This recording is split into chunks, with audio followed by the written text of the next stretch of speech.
If nobody ever taught you how to manage money, this video is that lesson. In the next few minutes, I'm going to walk you through everything you actually need to know about personal finance, from your first budget to your first investment, even if you're starting from zero. No jargon, just a real, simple system you can start using today. Let's begin. Welcome back to Finora Studio, the channel that breaks down real money problems into simple solutions. If you've ever felt confused about budgeting, saving, debt, or investing, you're in the right place. This is your complete beginner's roadmap.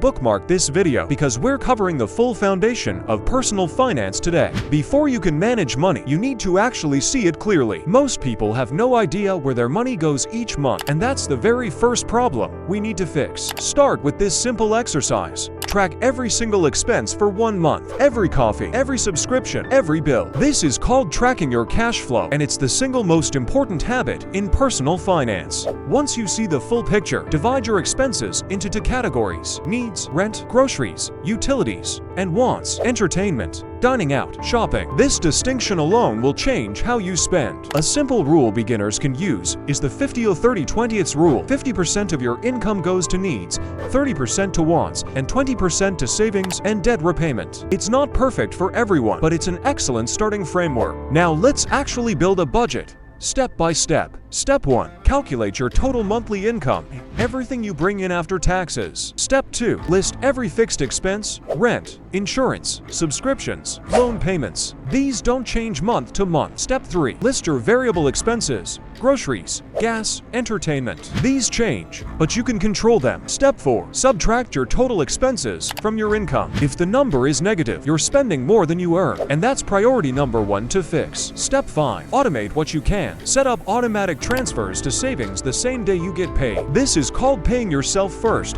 and it's one of the most powerful habits in personal finance because it removes willpower from the equation. Here's a number that changes everything: 3 to 6 months of essential expenses. That's the target size for your emergency fund, money set aside purely for unexpected situations like job loss, medical bills, or urgent repairs. Without this fund, one unexpected expense can push you straight into debt. With it, you have breathing room and real financial security. Start small. Even $500 as an initial emergency fund can prevent most small crises from turning into credit card debt. Keep this money in a high-yield savings account, separate from your regular spending account, so you're not tempted to touch it. Beyond emergencies, start a habit of saving for specific goals too: a vacation, a car, a home down payment. Giving your savings a purpose makes it far easier to stay consistent. If you already have debt, don't panic. This is manageable with the right approach. First, list every debt you owe with its interest rate. Then use one of 2 proven strategies: the debt avalanche, paying off the highest interest debt first to save the most money, or the debt snowball, paying off the smallest balance first for quick motivation. A simple rule: never miss a minimum payment. This protects your credit score, which affects everything from loan approval to interest rates you'll be offered in the future. And a beginner mistake to avoid: don't close old credit cards once they're paid off. Keeping them open unused actually helps your credit history link, which matters for your score. Once your budget, emergency fund, and debt are under control, it's time to think about investing. This is how your money actually grows over time. You don't need to be rich to start. Many platforms let you begin investing with as little as $5 to $50. For beginners,